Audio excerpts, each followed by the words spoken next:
안녕하세요. 미래를 설계하라 경제 잡학사전 구혜림입니다.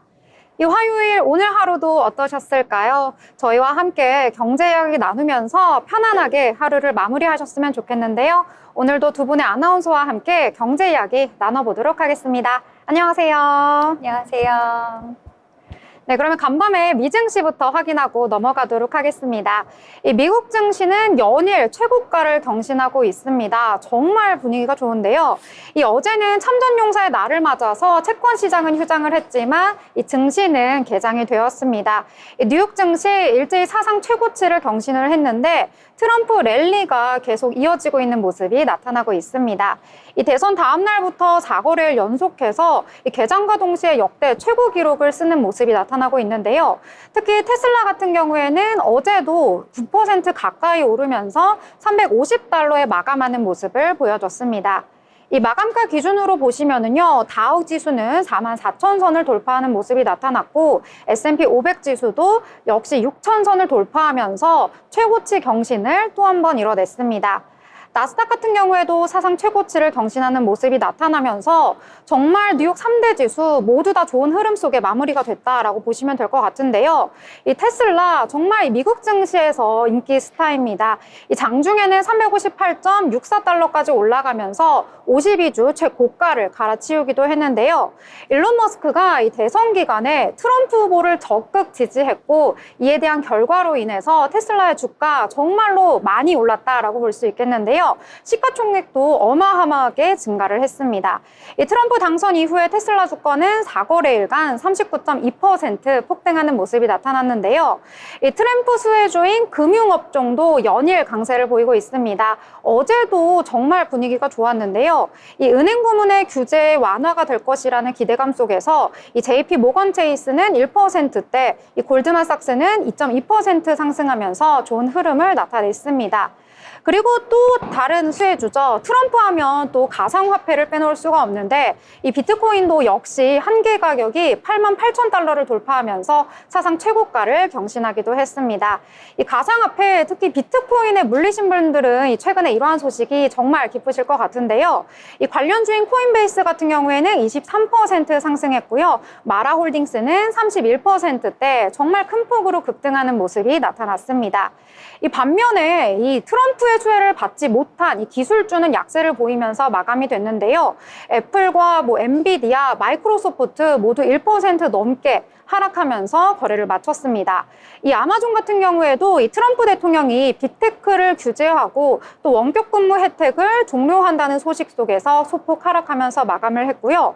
또 12월에는 또 한 번 FOMC에서 기준금리를 결정하는 시기가 있습니다.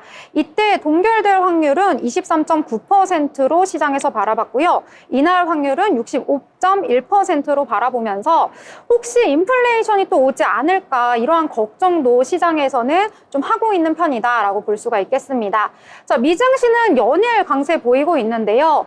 전 세계적으로 봤을 때도 미국 증시만 굉장히 잘 나가고 있고 지금 인도라든지 인도네시아, 유럽 쪽으로는 증시가 그렇게 좋지는 않은데 국내 증시도 이와 비슷한 것 같습니다. 좀 분위기가 좋지 못한데요. 어제 이어서 오늘도 또다시 좀 하락하는 모습을 보이면서 많은 투자자분들 한국 증시 좀 떠나야 되는 게 아닐까 이런 걱정을 좀 하고 있으실 것 같습니다. 자, 그럼 국내 증시에 대해서도 한번 이야기를 해볼 텐데요. 자, 희영 아나운서는 오늘장 어떻게 보셨을까요? 네, 제가 사실 저희 아버지 환갑 생신도 있었고 해서 이렇게 우리 증시를 잘 들여다보지는 못했어요. 그래서 잘 말을 못하면 어떡하지 하고 좀 아쉽기는 한 마음으로 왔었는데 사실 지난주 미 대선 이후부터는 흐름이 계속해서 비슷하게 이어지고 있는 것 같더라고요. 그래서 오늘도 다행히 오를 만한 모멘텀을 빠르게 좀 찾아와 봤습니다. 그리고 제가 지난달에는 혜림 아나운서님의 이 투자 소득을 좀 부러워했었잖아요. 기억하시나요? 제 불로소득이요? 네. 그 소득을 저도 이제 드디어 좀 월세 정도는 낼 수 있을 것 같은 추가 소득을 아직 실현은 못 해냈지만 네, 드디어 이 애증의 테슬라를 통해서 좀 읽어가고 있습니다. 재미를 좀 보고 계실까요? 저요?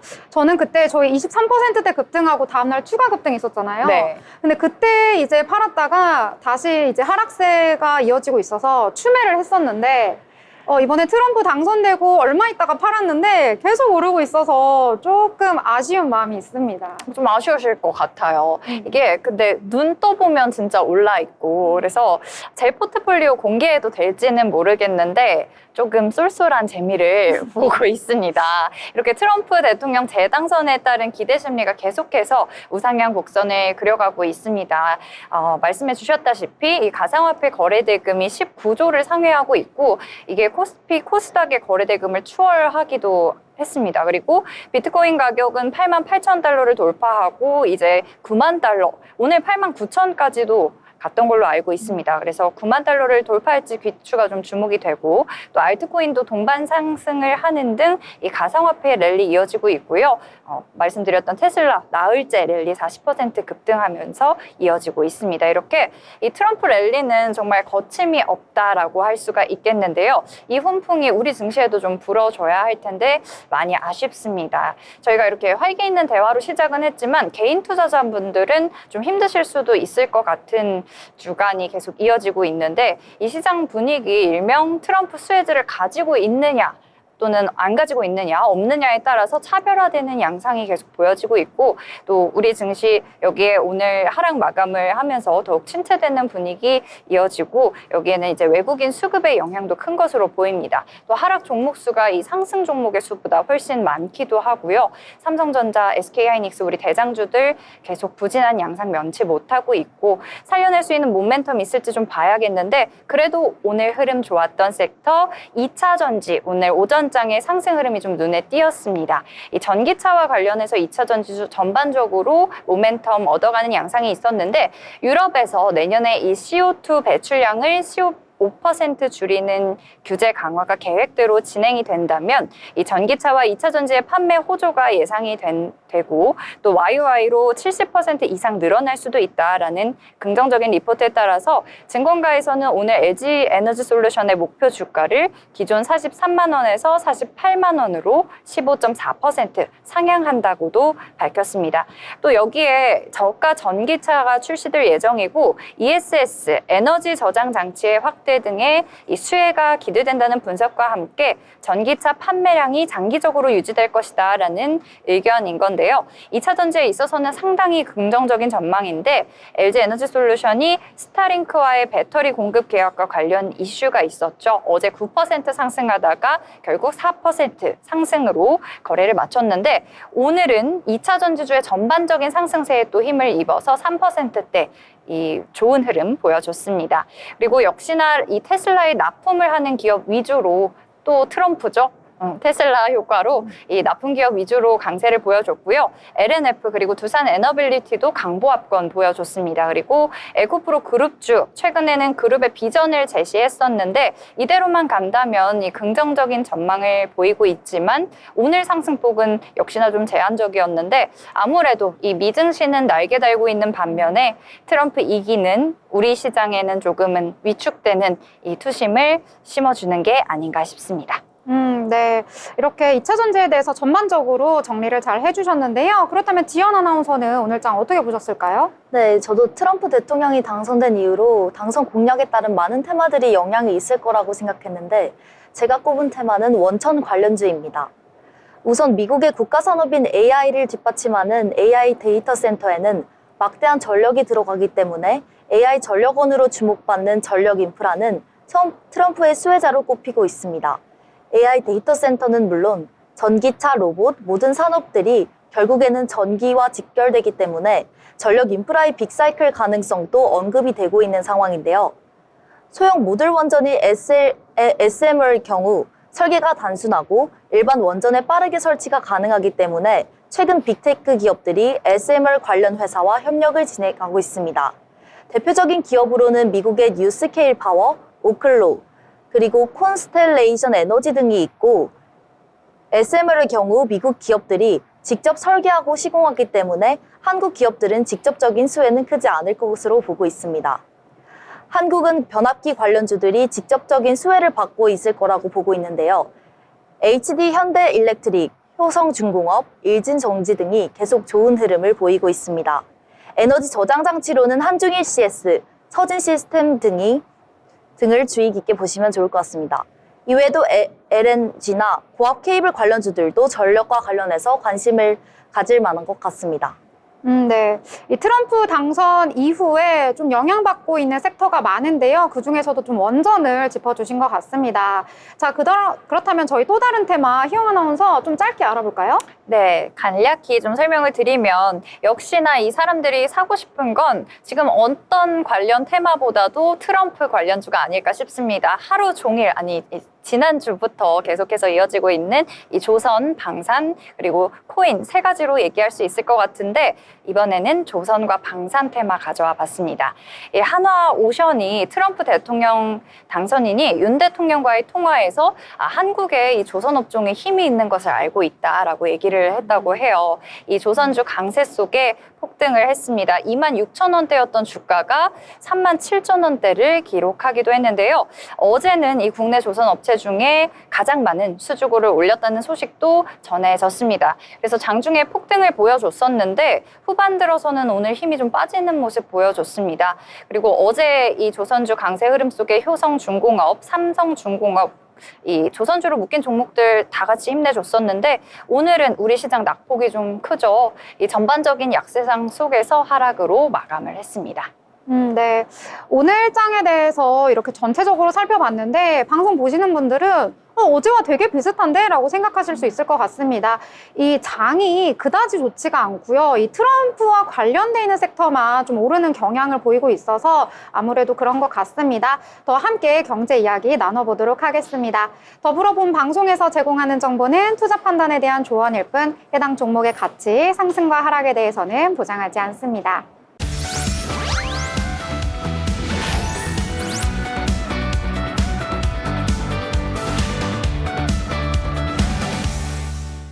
이번 시간은 편지의 기자와 함께 다양한 이슈를 알아보는 모 이슈 시간입니다. 편지의 기자 나오셨습니다. 네, 안녕하세요. 어서 오세요. 네, 그러면 저희 첫 번째 이슈부터 알아보도록 하겠습니다. 네, 오늘의 첫 번째 이슈는 비만 기준 변경 논란이라고 하는데요. 최근에 이 비만 기준을 두고 변화가 좀 필요하다라는 의견이 있다고 합니다. 기자님, 어떤 의견인가요? 네, 그렇습니다. 국민건강보험이 최근 체질량 지수 기준을 서구화된 그 식습관을 고려해 높이자고 제안했습니다. 현재 한국에서는 BMI 25 이상이면 비만으로 분류가 되는데요. 이것을 27 이상으로 올리자는 것입니다. 그렇다면 이 기준으로 인해서 이 기준이 바뀌게 되면 비만으로 분류되는 사람들이 더 많아지게 되는 건가요? 네, BMI는 몸무게를 신장의 제곱으로 나눈 값인데요. 이렇게 되면 160cm에 69kg의 성인 여성의 경우 BMI 지수가 26.95로 비만이 아닌 게 되는 겁니다.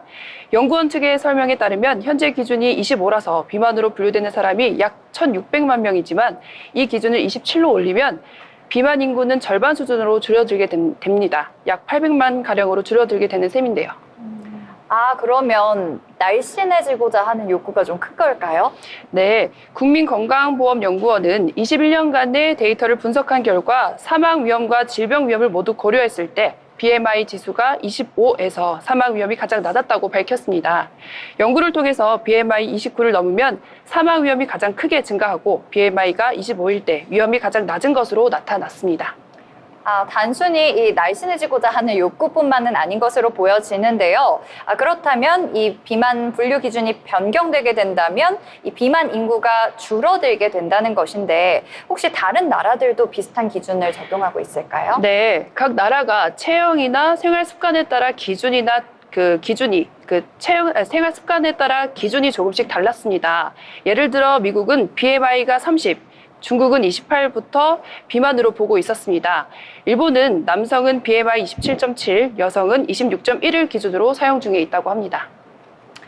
그런데 이 비만 기준을 완화하자라는 의견에 반대하는 의견들도 조금 있다고요? 네, 맞습니다. 현재 국내 비만율이 상승세에 있는 만큼 기준을 완화하면 경각심이 떨어질 수 있다는 지적이 나오고 있습니다.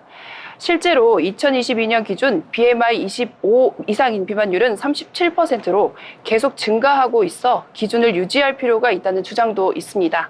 전문가들은 더 많은 연구가 축적된 뒤에도 신중하게 검토해도 늦지 않다고 설명하고 있습니다. 네, 이 건강과 직결된 문제이기 때문에 이 비만 기준에 대한 조정이 국민 건강에 어떤 영향을 미칠지 신중한 논의가 좀 필요해 보입니다. 네, 다음 이슈는요. 이 온누리 상품권 많이들 좀 사용을 하실 것 같습니다. 관련된 내용인데요.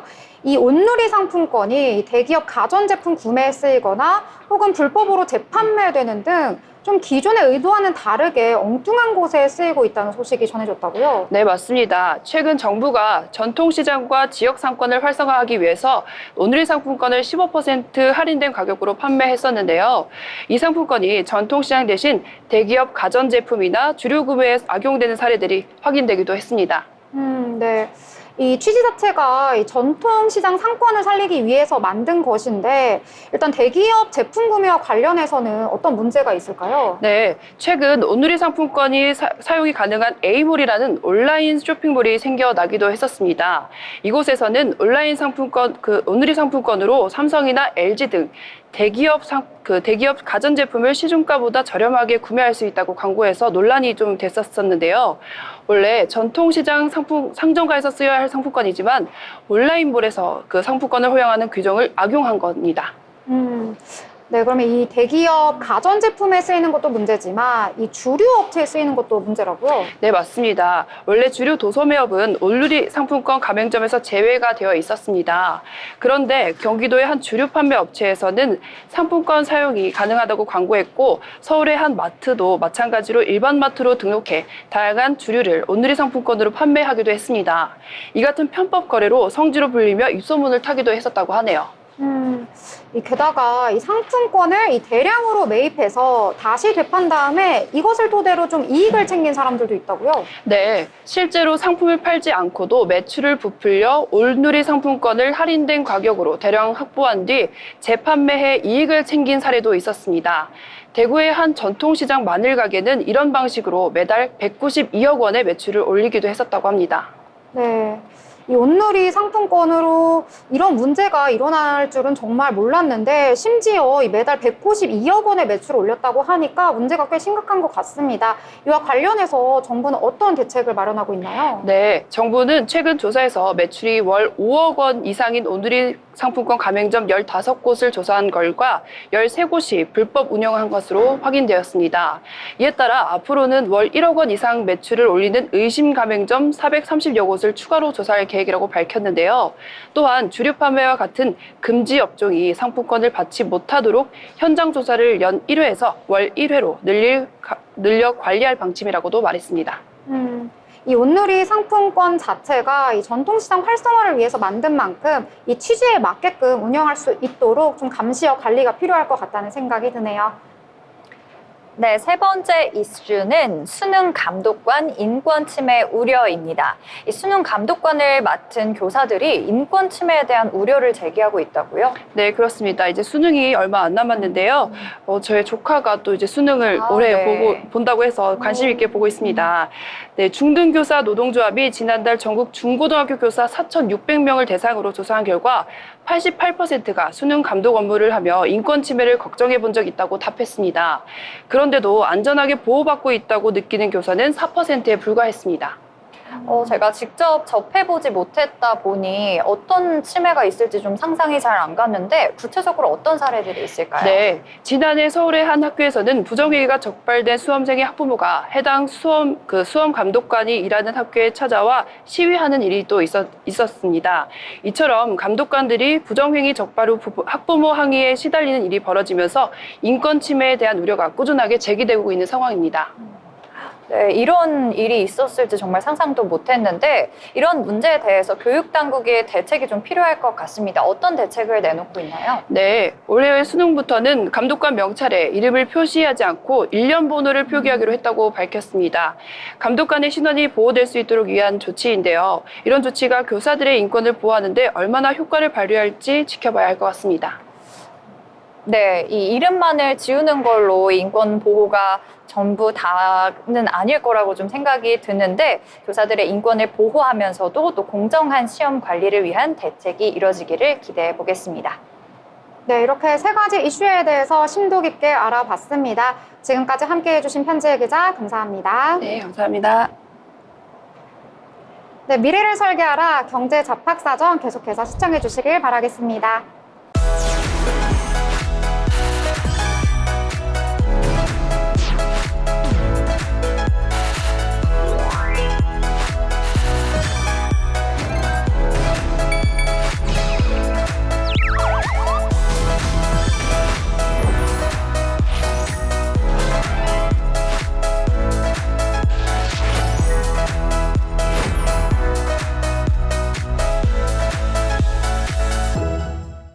네, 이번 시간은 이재구 기자와 함께 다양한 건설, 부동산 이슈를 알아보는 마켓 트렌드 시간입니다. 이재구 기자 나오셨습니다. 어서 오세요.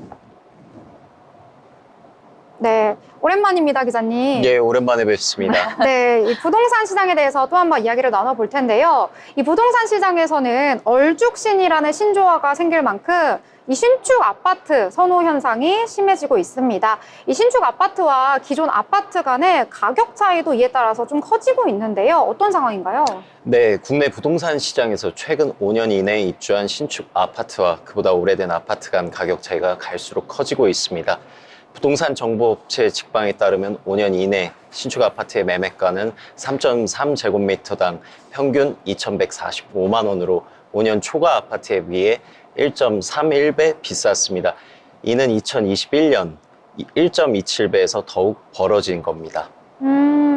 계속해서 가격이 좀 벌어지고 있는데 그러면 서울 지역과 서울 근교 지역의 신축과 구축 이 사이에도 좀 가격 차이가 점점 심해지고 있는 것 같습니다. 어떻게 차이가 있을까요? 네, 서울의 경우 신축 아파트가 5년 초과 아파트보다 평균 1.4배 높은 가격을 기록했습니다. 서울 성동구는 그 차이가 특히 커 3.19배에 달했고요. 성동구의 경우 아크로 서울 포레스트 등 고급 아파트들이 높은 가격을 형성해 기존 아파트와의 가격 격차가 크게 벌어진 것으로 분석됩니다. 수도권 내에서는 경기 성남시 분당구와 과천시가 재건축 가능성 덕분에 5년 이상 아파트의 가격이 더 비싼 지역으로 나타났습니다. 지방에서는 전북과 경북, 전남 등이 5년 이내 신축 아파트 가격이 기존 아파트보다 평균 1.8배 정도 높았습니다. 그렇군요. 그럼 혹시 이 재건축이나 재개발 호재가 있는 곳 같은 경우는 신축 아파트보다 더 비쌀 거라고 생각이 드는데요. 어떤 지역이 있을까요? 네, 맞습니다. 서울 송파구와 양천구처럼 재건축이 활발한 지역에서는 오히려 오래된 아파트보다 가격이 신축보다 높은 경우가 있습니다. 송파구의 잠실 헬리오시티와 목동 신시가지 아파트는 재건축 기대감으로 인해 5년 초과 아파트 가격이 상대적으로 더 높았습니다. 전체적으로 신축 아파트의 가격이 계속 높을 것으로 보이는데요. 부동산 플랫폼 직방 관계자는 신축 아파트의 경우 최신 인테리어와 단지 내 커뮤니티 시설, 인프라 등을 장점으로 주거 선호도가 높고 가격 역시 상대적으로 높게 형성돼 있다며 당분간 이 같은 분위기는 계속될 전망이라고 전하였습니다. 네, 이 신축에 대한 선호가 더 강화되면서 가격 차이도 갈수록 벌어지는 모습을 보이고 있는 추세인 것 같습니다. 서울 송파구가 대규모 정비 사업을 통해서 마치 신도시처럼 변모하고 있다고 하는데 거여 마천 뉴타운과 그리고 올림픽 패밀리타운을 비롯해서 다양한 정비 사업이 진행되고 있죠. 이 송파구는 앞으로 6만여 가구를 새롭게 공급할 계획인데요. 자세한 내용 알려주시죠. 네, 서울 송파구가 대규모 정비 사업으로 다시 태어나고 있습니다. 서울시 정비사업 정보에 따르면 현재 송파구에서 추진 중인 재개발, 재건축, 리모델링 구역만 총 52곳에 달합니다. 이러한 사업들이 모두 완료되면 송파구는 신축 아파트로 가득 찬 신도시 수준으로 변모할 전망입니다. 거여 마천 뉴타운에서만 약 1만 5천 가구, 그리고 올림픽 패밀리타운, 올림픽 선수 기자촌, 아시아 선수촌 이른바 올림픽 3대장에서도 약 1만 4천여 가구가 새롭게 공급될 예정입니다. 특히 2018년 재건축한 헬리오시티를 시작으로 송파구에는 대규모 단지들이 속속 들어서고 있었습니다. 여기에 강동구에 위치한 올림픽 파크 포레온까지 가세하면서 송파와 강동 일대의 주거 환경이 크게 변할 전망입니다. 네, 저는 강동구 주민이거든요. 얼마 전에 그 파크 포레온 지나가면서 점등식을 봤는데 단지가 거의 한 도시의 규모더라고요. 네, 정말 큰 대단지 한 도시의 모습을 볼 수가 있었는데 이렇게 송파구의 입지적 장점과 생활 인프라, 강동구에도 영향을 좀 받고 있는 것 같아요. 이런 장점 때문에 앞으로도 계속해서 선호도가 높아질 것 같은데 또 다른 기대 요인은 어떤 것들이 있을까요? 네, 송파 잠실 주경기장 일대에 들어선 서울국제교류 복합지구도 또 다른 기대 요인입니다. 이곳에는 3만석 규모의 돔 구장과 서울 광장의 2배가 넘는 공원, 전시, 컨벤션 센터 등이 다양한 시설이 들어서며 잠실 일대를 경제, 문화, 상업이 연계된 초대형 복합지구로 탈바꿈시킬 계획입니다. 네, 송파구가 새롭게 변모하면서 이 신도시로 거듭날 이 날이 머지않아 보입니다. 잘 들었습니다. 네, 오늘 내용도 잘 들었습니다. 좋은 소식 전해주신 이재규 기자 감사합니다. 네, 미래를 설계하라 경제 잡학사전과 함께 하시길 바라겠습니다.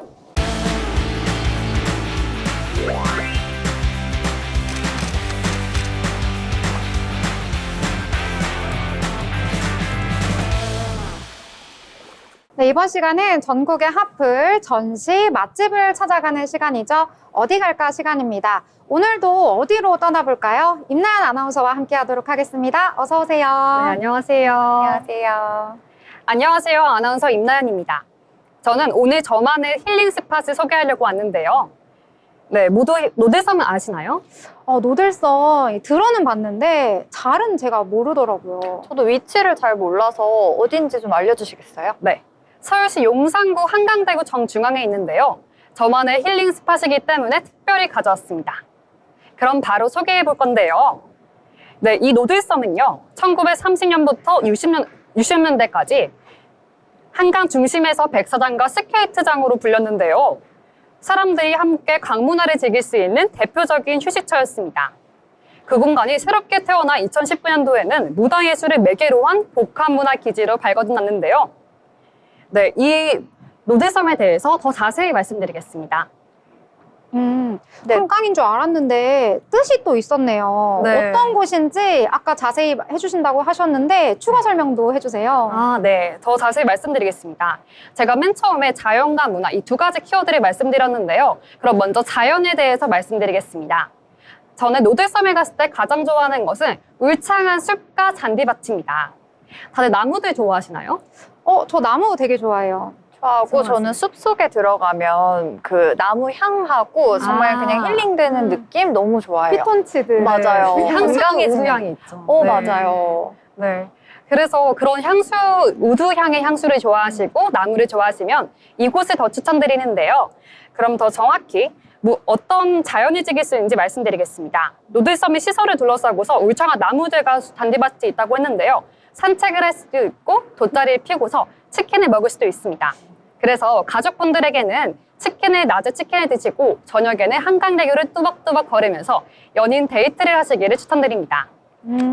그냥 한강이 아니네요. 좀 더 다채롭게 즐길 수 있는 한강인 것 같아요, 노들섬. 네, 맞습니다. 저는 한강보다 이 노들섬을 좋아하는 이유가 그냥 자연만 있는 게 아니라 여러 가지 시설이 있기 때문인데요.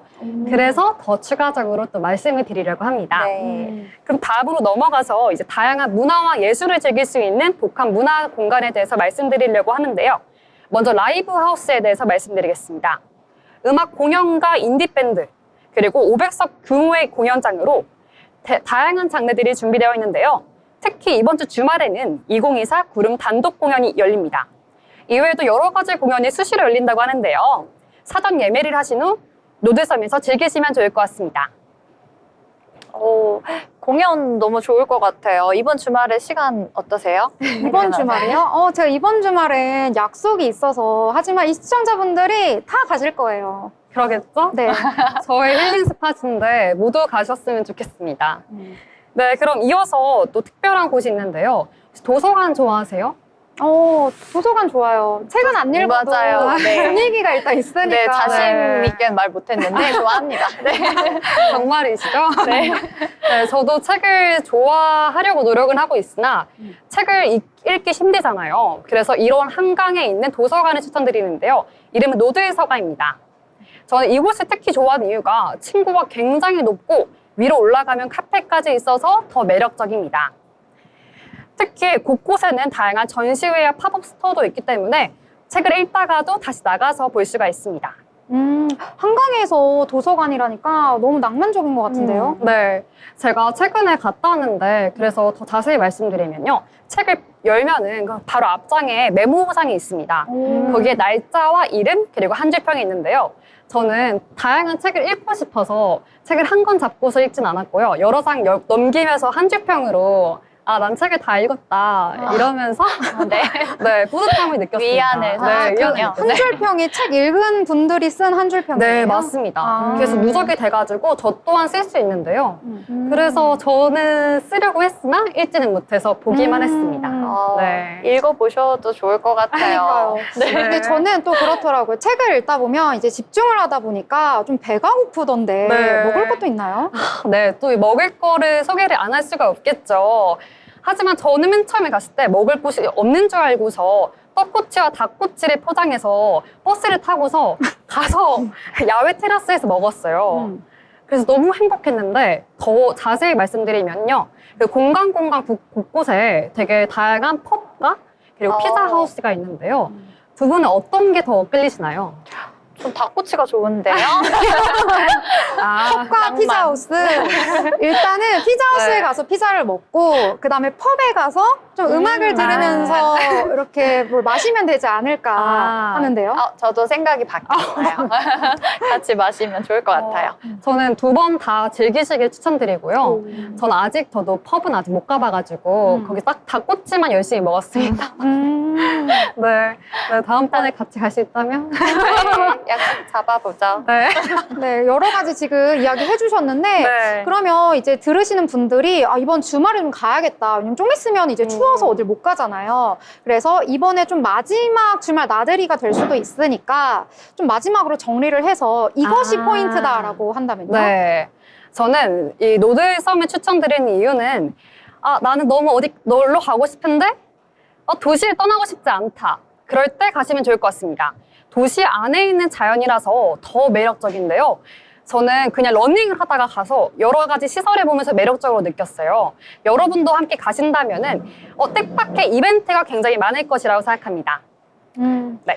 네, 어디 갈까 정말 구석구석 다 파헤쳐 주셨는데요. 자연도 느끼고 거기서 힐링도 하고 책도 읽고 정말 편안한 시간 보낼 수 있는 곳 소개해 드렸습니다. 지금까지 소개해 주신 임나연 아나운서 감사합니다. 네, 감사합니다.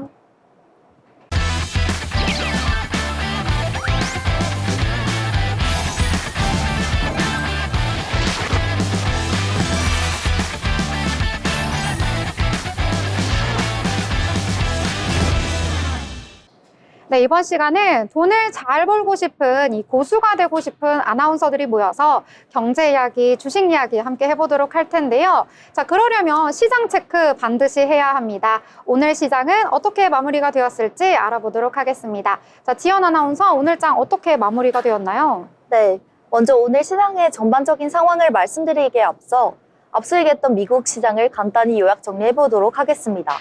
간밤 뉴욕 증시에서는 트럼프 랠리를 이어받아 미국의 3대 지수는 모두 상승 마감을 했는데요. 한편 필라델피아 반도체 지수는 2% 넘게 밀렸습니다. 반도체 종목들도 전반적으로는 하락의 모습을 보여줬는데요. 원달러 달러 환율도 심리적 저항선인 1,400원대를 뚫고 올라온 상황입니다. 코스피가 2,500억 5천 선을 내주는 등 국내 증시에서 외국인 매도세가 나타나며 시황이 부진한데 미국 증시는 트럼프 프레트레이드를 바탕으로 사상 최고가 경신을 이어가는 상황 또한 원화 약세와 환율 상승을 가져오게 됩니다. 미국 주식 투자를 위한 환전 수요가 꾸준하게 나타나기 때문인데요. 그럼 우리 증시에 대해 얘기해보자면요. 코스피와 코스닥 동반 하락으로 시작했습니다. 계속되는 외국인 이탈과 높아진 환율에 대한 심리적 부담이 영향을 끼친 것으로 풀이됩니다. 그럼 장중의 전체적인 흐름과 장 마감까지는 어떻게 진행됐는지 보다 자세히 오늘 장 한번 살펴보도록 하겠습니다. 코스피와 코스닥 동반 하락으로 시작했습니다. 계속되는 외국인 이탈과 높아진 환율에 대해 심리적 부담감이 영향을 끼친 것으로 풀이됩니다. 그럼 장중의 전반적인 흐름과 장 마감까지는 어떻게 진행됐는지 보다 자세히 오늘 시장 상황 한번 살펴보도록 하겠습니다. 먼저 코스피 지수부터 살펴보겠습니다. 코스피 지수 전일 대비 1.94% 하락한 2,482.57포인트의 종가 형성했습니다. 장중 흐름을 살펴보자면 코스피 지수는 전일 종가보다 0.15% 하락한 2,527.94포인트로 시작해서 1%대의 하락을 계속하면서 2,560포인트 선을 지나가는 듯 하더니 이내 장중에 낙폭을 키워서 결국 하락으로 마감했습니다. 특히 코스피 지수가 2,500선으로 내려온 것은 지난 9월 11일 말 이후로 약 2개월 만이었습니다. 반도체주 약세가 주 원인으로 지목됐습니다. 그 다음으로 코스닥 지수 한번 살펴보도록 하겠습니다. 코스닥 지수 전일 대비 2.51% 하락한 710.52포인트의 종가 형성했습니다. 장중 흐름을 살펴보면 코스닥 지수는 1.96% 하락한 728.70으로 오전 거래를 시작했는데요. 장중 흐름을 살펴보자면 전일 종가보다 0.02% 하락한 782.72포인트에 시작해 낙폭이 더 커져서 2%대의 급락을 보여주면서 장중에는 최저 712.42%까지 내렸습니다. 결국 상승 정환에 성공하지 못한 채로 하락으로 마감했습니다. 그럼 다음으로 투자 주체별 수급 상황도 한번 살펴보도록 하겠습니다. 먼저 코스피 수급입니다. 유가 증권시장에서는 외국인과 기관이 쌍끌이 매도세를 보여줬는데요. 외국인이 2,305억 원, 기관이 1,097억 원을 매도를 보이면서 쌍끌이 매도세를 보였습니다. 한편 개인만 홀로 3,332억 원 순매수했습니다. 개인 투자자만이 매수 우위를 보이면서 지수 방어에 나섰지만 외국인의 매도 폭탄이 결국 코스피의 지수를 끌어내린 모양입니다. 이어서 코스닥 수급 보시죠. 코스닥 시장도 코스피와 대동소이했습니다. 코스닥 시장에서도 기관과 외국인이 활자에 나서면서 지수를 끌어내렸습니다. 개인만 홀로 사자 포지션 취했습니다. 외국인이 48억 원 매도 우위를 기록했고 기관이 소폭이지만 70억 원 순매도, 개인만 홀로 165억 원 순매수했습니다. 종목 흐름도 한번 체크해 보겠습니다. 먼저 코스피 시가총액 상위 종목부터 살펴보도록 하겠습니다. 시가총액 상위인 삼성전자는 장 초반 53,800원까지 내렸는데요. 삼성전자의 주가 부진의 원인은 외국인 투자자들의 팔자 공세의 여파가 큰 것으로 풀이됩니다. 삼성전자의 주가가 이렇게 추락한 것은 2년 2개월 만인데요.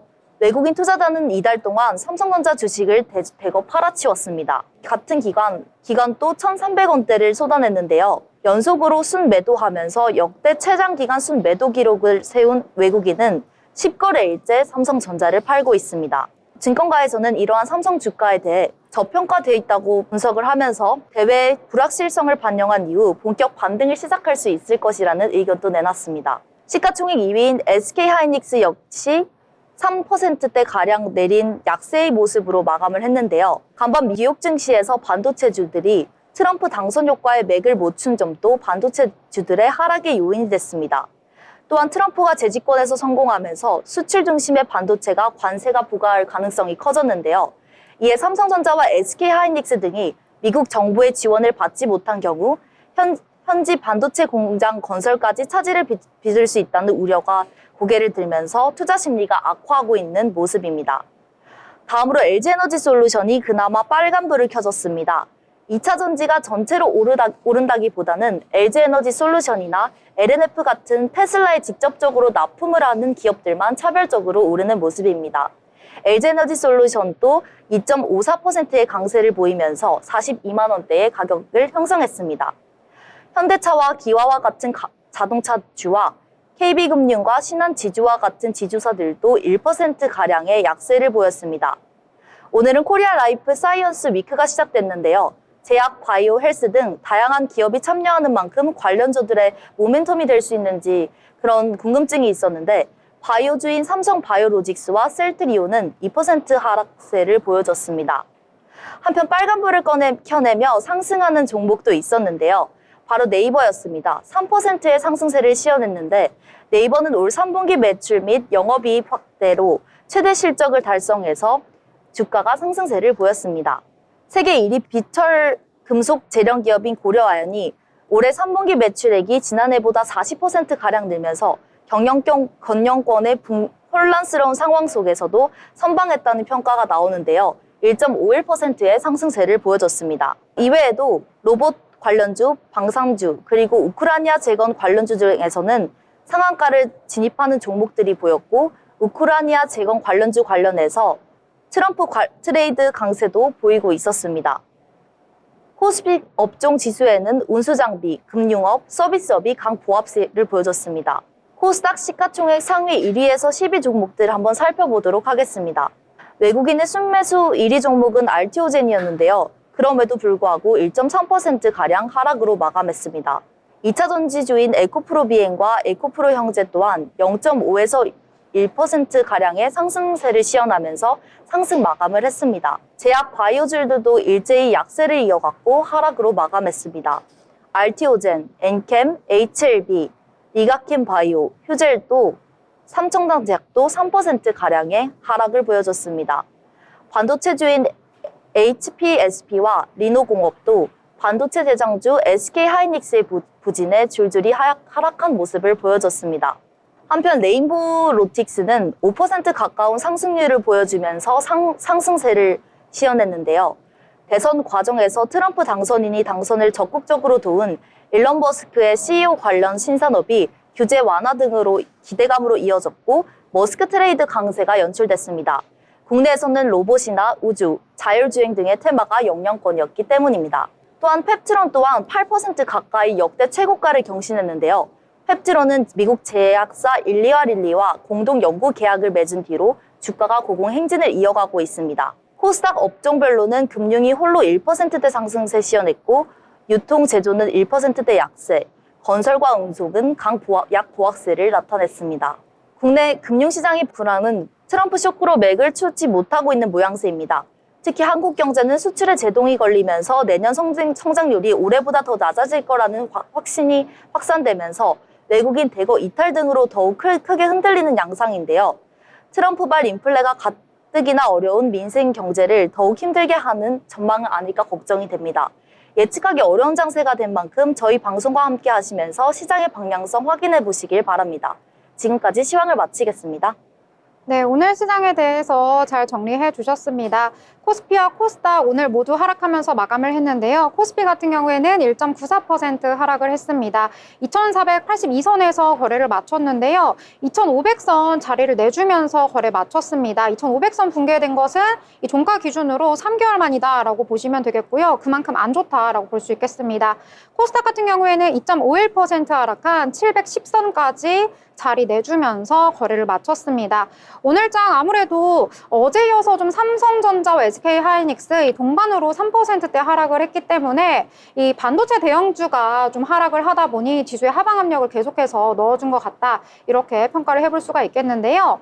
자, 오늘장 지연 아나운서 학교 다닐 때 공부 열심히 했을 것 같아요.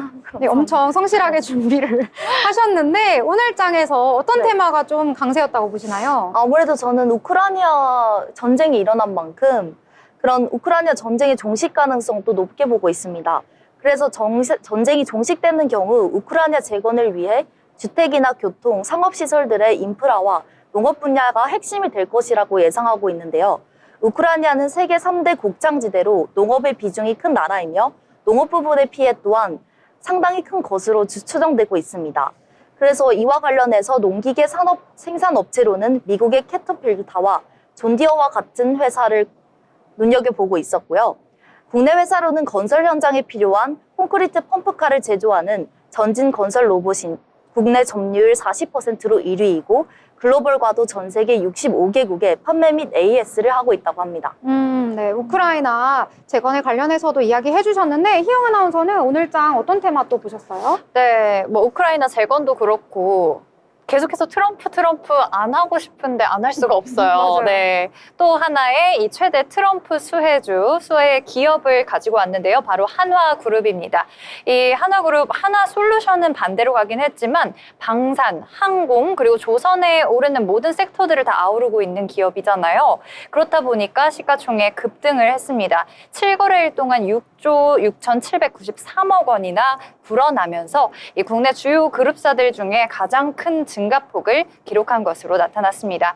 이 한화 시스템은요, 우주 방산 기업이고요. 이 트럼프 당선인이 대선 1등 공신이죠. 일론 머스크가 최대 수혜인으로 꼽히면서 우주항공 관련주이자 방산주로 떠올랐고요. 그리고 또 오늘 이 두나무 지분을 들고 있는 한화투자증권의 주가도 올랐습니다. 비트코인 때문인 건데 크게 오르면서 이 증권가에서는 한화그룹이 참 포트폴리오를 잘 짜놓은 것이 아니냐 하는 분석이 나오기도 했습니다. 오늘 등락을 거듭한 하나오션을 제외하고는 하나그룹주 대체로 오늘도 상승 곡선을 그려냈는데 이 지배구조의 안정성 그리고 또 수주와 대금 결제가 확실한 사업을 강점으로 하고 있기 때문에 언제까지 이 트럼프 트레이딩에 힘입어서 기세를 또 계속해서 지켜내 갈지 체크해 보시면 좋겠습니다. 네. 아무래도 이번 요즘에 들어서 좀 트럼프 얘기가 계속해서 나오고 있는 것 같아요. 네. 그래서 관련해서 조선이라든지 방산이라든지 아니면 우크라이나 재건 아니면 테슬라 관련해서 그런 종목들이 오르고 있는데 비트코인 관련 종목들도 오늘도 또 강세 보였습니다. 연일 지금 비트코인 가격이 상승을 하고 있어서요. 우리 돈으로 1억 2천만 원이 넘었다고 합니다. 저는 또 진즉에 한 5천 원 수익 봤을 때 팔았거든요. 또 아쉬운 많이 아쉽네요, 생각이 오늘. 좀 들고요. 그래서 좀 아쉽다라고 말할 수가 있는데 오늘 관련된 종목들 컴투스 홀딩스라든지 하나투자증권 이런 종목들이 좀 올랐고요. 그리고 또 트럼프 관련된 종목 중에 좀 재밌었던 게 오늘 로봇 관련주가 좀 상승을 했는데요. 이 현대자동차 그룹 계열사인 보스턴 다이나믹스의 로봇계 이름이 바로 스팟입니다. 이 스팟이 이 트럼프 당선인의 경우에 투입이 됐다는 소식이 전해졌어요. 트럼프 당선인이 이제 집에서 산책을 하고 있는데 근처에서 이제 로봇개가 돌아다녔나 봐요. 그래서 이제 트럼프 당선인에 대한 관심이 워낙 높다 보니까 저 로봇개는 또 뭐야 하고 이렇게 자세히 살펴봤더니 이 로봇개 몸에 이 미국의 비밀 경호국을 뜻하는 USSS라고 적혀 있었다고 합니다.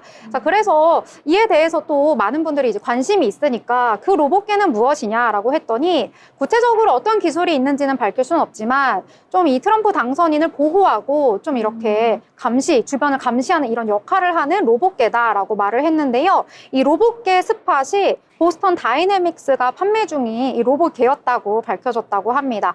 자, 그래서 저희는 좀 생소한데 이 스팟이라는 로봇개가 네. 이미 미국에서는 폭탄 제거라든지 아니면 테러 위험 이런 것들을 에서부터 보호하기 위해서 좀 많이 사용이 되고 있다고 하더라고요. 그래서 좀 재밌게도 이런 소식이 전해지면서 오늘 로봇 관련주들도 좀 상승을 하는 모습을 보여줬습니다.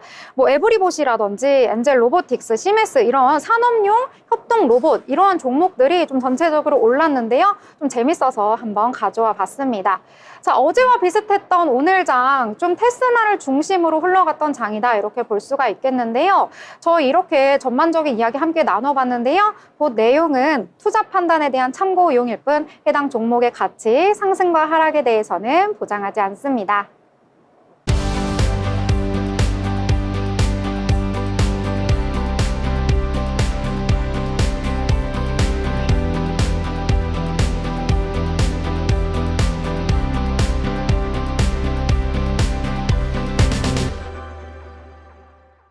네, 오늘도 편안한 밤 되시고요. 저희는 다음 이 시간에 다시 찾아뵙도록 하겠습니다. 시청해주신 여러분 고맙습니다.